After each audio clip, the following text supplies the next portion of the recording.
Įsivaizduokite 1962 Centralija, Pensilvanija. Tai klesintis angliakasių miestelis su daugiau nei 1000 gyventojų. Šeimos renkasi į atminimo dienos paradą, vaikai žaidžia gatvėse. Tačiau gegužės 27-ąją paprastas šiukšlių deginimas vietinėme sąvartyne įžiebė katastrofą. Požeminį gaisrą, kuris pasiskverbė į apleistus anglies kasyklų tunelius. Ugnis ėmė plisti lyg nesustabdomas virusas. Jau praėjo 63 metai ir nors dabar jau 25-ieji, ši vietovė vis dar dega, paversdama Centraliją vaiduoklių miestu, kur iš plyšių veržėsi nuodingi garai, o keliai deformuojasi lyg plastikas karštyje. Tai ne apokaliptinio filmo scenarijus, tai tikra istorija. Sveiki atvykę į kanalą Maistas smegenims, kur galite išgirsti keisčiausias tikras istorijas ir įdomius faktus. Per artimiausias minutės leisimės į Centralijos pragariškos liepsnos istoriją, kaip ji prasidėjo, kodėl neužgęsta ir kokias paslaptis slepia. Jei šis pasakojimas jūsų intrigavo, nepamirškite paspausti patinka, prenumeruoti kanalą Maistas smegenims, kad nepraleistumėte kitų įdomių istorijų. O dabar pradėkime. Centralijos istorija, žinoma, prasidėjo dar prieš gaisrą. Miestelis buvo įkurtas 1856 Kolumbijos grafystėje, o pavadinimas kilo nuo Centralijos anglies kompanijos vardo. Mat miestelis buvo pastatytas ant gausių antracito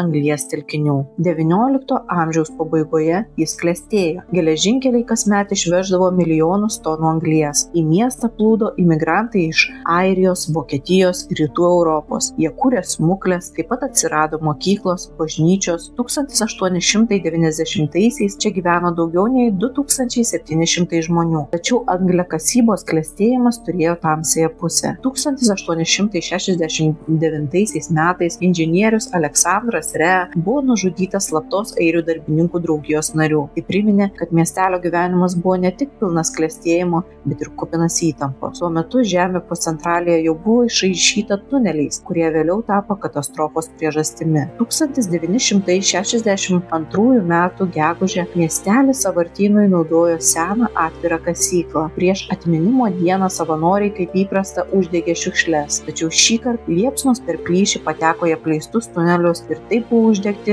nesibaigiantys anglies klodai. Ugniagesiai pylė vandenį, bet ugnis skverbėsi vis gilyn. Buvo manyta, kad gaisras užges savaime, tačiau Liepą temperatūra požemėje jau siekė apie 540 laipsnių, o anglies monoksido kiekis smarkiai augo. Pirmieji bandymai sustabdyti gaisrą nepavyko. 1962-aisiais valstija išgręžė gręžinius ir bandė gesinti niekaip nesiliaujančią peklą vandeniu bei skalda. Tam išleista $30 000, bet planas žlugo. 1969 metais buvo vykdomas dar vienas projektas, kainavęs $154 000. Ertmės buvo užpildytos pelenų skiediniu, tačiau plyšiai leido gaisrui ir toliau rusenti. 1969 metais bandyta atkasti tranšėją. Ji pasiekė 43 metrų gylį, bet dėl nestabilios žemės darbus teko nutraukti. Iki 1978 metų buvo išleista daugiau nei $3,3 milijono,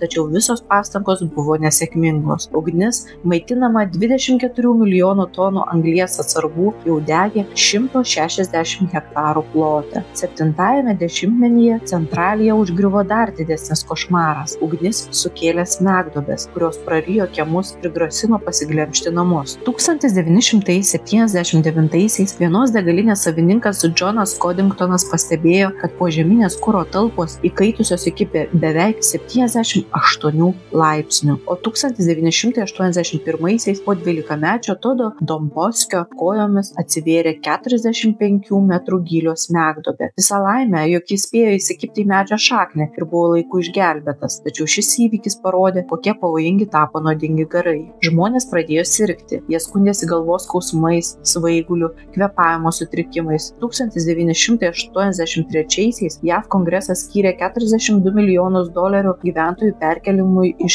Centralijos. Buvo išpirkti daugiau nei 1000 namų. 1992-aisiais valstija oficialiai pasisavino miestą, o 2002-aisiais panaikino jo pašto kodą. Gyventojų sumažėjo nuo 1435 iki vos 5 žmonių. Tai atkaklūs senbuviai atsisakė išsikelti iš savo namų. Viena liūdniausių vietų – Otfelaus kapinės, kurios dabar stovi ant degančios žemės. Net kapų akmenys skilinėja nuo karščio. Šeimos taipogi prarado viską. Jų namų vertė tapo lygi nuliui. Ir vis dėlto iš šios tragedijos atsirado šiokie tokie teigiami pokyčiai, nes buvo sugriežtintos kasybų reguliavimo taisyklės visoje šalyje. Moksliniu požiūriu Centralijos gaisras tai savarankiškai besilaikantis milžinas. Antracito anglis užsidega esant aukštai temperatūrai, tačiau išskiria metaną bei kitas dujas, kurios pačios palaiko liepsną. Ventiliacijos šachtos veikia kaip kaminai, įtraukia deguonį ir išmeta dūmus. Kasmet sudega apie 75 tonos anglies, o karštis vietomis siekia iki 730 laipsnių. Aplinkosauginiu požiūriu tai katastrofa. Kasmet išsiskiria apie 1000 tonų anglies dioksido, taip pat gyvsidabrio ir arseno, užteršiančio dirvožemį bei vandenį. Gyvūnai vengia šios teritorijos, elniai ir paukščiai dingsta dėl nuodingų garų. Smegduobių jau susidarė per 100, kai kurios iki 90 metrų pločio. Jų aukomis tapo ir 61 kelias, kuris buvo uždarytas ir vėliau tapo išpuoštas grafičiais, kol galiausiai jie apskritai palaidojo po storiu žemės sluoksniu. What's known as Graffiti Highway will be no more because of the coronavirus. The town of Centralia in Columbia County has been vacant for decades after an underground coal mine fire drove most of its residents away. Tourists still flock to the area to see the abandoned town and the spray-painted broken streets. Because so many people gather there together, the owner has decided to cover the road with dirt and plant trees and grass over top. Tiesa, Centralija nėra vienintelė tokia vieta pasaulyje. Australijoje degantis kalnas rusena jau 6000 metų, o Indijoje Džarijos gaisras tęsiasi nuo 1916. Dėl jo priverstinai iškeldyti 10 000 žmonių. Visgi, Centralija yra lengvai prieinama, todėl geologai ją tyrinėja kaip unikalų atvejį. Skaičiuojama, kad gaisras gali tęstis dar 250 metų, ar net ilgiau. Įdomus faktas, jog 1984 metais pastatyta $1 milijono vertės izoliacinė siena nepadėjo, ugnis tiesiog perėjo po ją. Be to, sklido įvairūs gandai apie sąmokslos ar tyčinį padegimą, tačiau jie niekada nepasitvirtino. Oficialiai iki šiol kaltas liko 1962 metų sąvartyno deginimas. Įdomu tai, jog Centralijos gaisras tapo kultūros dalimi. Teigiama, kad Centralija įkvėpė Silent Hill vaizdo žaidimus. Tiesa, žaidimo kūrėjas Keiichiro Toyama tai visada neigė. Jis teigia, kad miglota estetika labiau kilo iš Stepheno Kingo kūrybos ir japonų folkloro. Tačiau 2006 metų filmas Silent Hill tikrai buvo įkvėptas Centralijos. Scenaristas Rodgeris Avery lankėsi Centralijoje ir perkelė apdegusių rūke paskendusių gatvių atmosferą į žiūrovų ekranus. Tiesa, filmas visgi buvo nufilmuotas ne Pensilvanijoje, o Kanadoje. 2000-aisiais išpopuliarėjo turizmas, žmonės plūdo apžiūrėti garų plyšių ir garsiojo grafičio kelio, bet 2020-aisiais valdžia galutinai palaidojo po žemių sluoksnį, kad sustabdytų lankytojus dėl saugumo sumetimų. 2013-aisiais keli paskutiniai gyventojai iškovojo teisę likti ir gyvena čia iki pačių dienų. Jie nemoka mokesčių, bet pasirašė atsakomybės atsisakymus. Kitas įdomus faktas – žiemą sniegas aplink gaisro vietas ištirpsta, palikdama žalios žolės lopinėlius, taip sukuriant amžino pavasario iliuziją. Netgi sklandė gandai apie paranormalius reiškinius ar net didžiapėdį, bet tai tik legendos, nes iš tiesų dėl visko kaltas geologinis reiškinys. Centralijos gaisras vis dar dega 160 hektarų plote. Paviršiuje temperatūra plyšiuose siekia iki 200 laipsnių. Pensilvanijos aplinkosaugos departamentas reguliariai stebi ribas.